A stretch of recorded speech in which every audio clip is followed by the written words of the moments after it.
Catus Maximus here, this time with a little review of a totally unknown, I'm calling custom boutique screwdriver. I'm hoping one of my viewers will be able to tell me where these originated from. I believe I've seen these type of screwdrivers before. Obviously, what makes it super distinctive is this multi-layered handle. I don't know if that's acrylic or acetate. Indeed, they have this brown layer which is glued all together. I guess the worry would be maybe if there was a problem with the adhesion, the handle may fall apart. But I swore I've seen these. I was using image search. I was using Google Vision, or I guess it's called Google Lens now. All it found was honey sticks and like bottles of essential oils when I was trying to do an image-based search.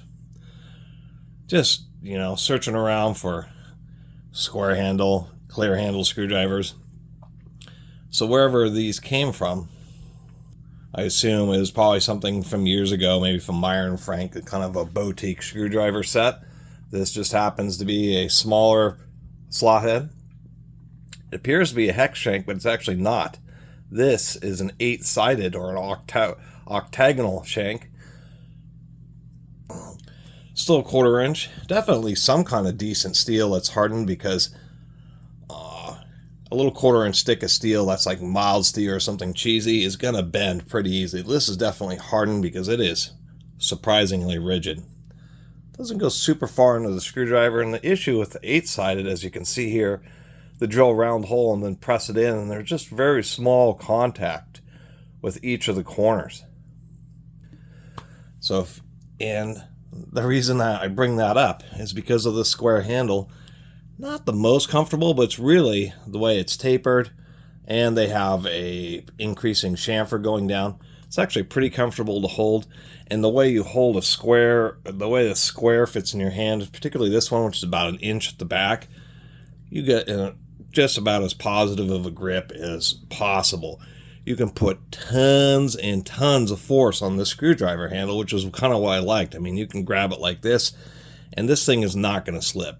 Even with, you need some pretty greasy hands, but even then, there's just, the corners are so broad, and they kind of just dig right into the joints of your fingers. You can just put a ton of force, and I can really see how this shaft or shank would start to slip inside that handle. Other than that, that's the whole point of the screwdriver. It's pretty cool.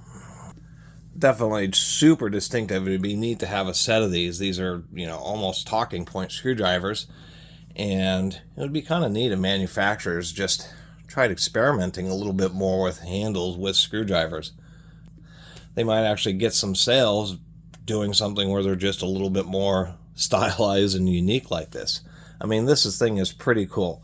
I mean, it's not quite as cool as having the Def Leppard American and British concert Blu-rays, but it's pretty close. And the neat thing is you can actually take these screwdrivers and stand them up on end, which I also thought was kind of a interesting feature. You don't always have to have a rounded handle. I guess the worst thing is if this was a Phillips and you were having to press really hard, then these corners right here might poke in your hand a little bit. So maybe, obviously you could just use a piece of sandpaper and shave down these corners just a touch.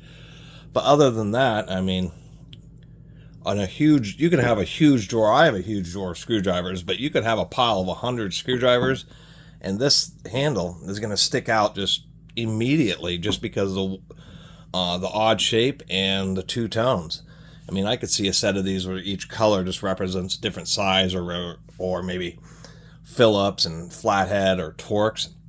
But definitely wanted to share this with you all, just in hopes that somebody will say, yeah, that, this department store, however long ago actually, was who sold these.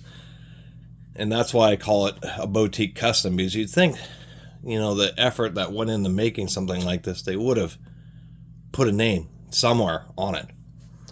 But apparently not. Anyway, really appreciate you all watching. See you next time.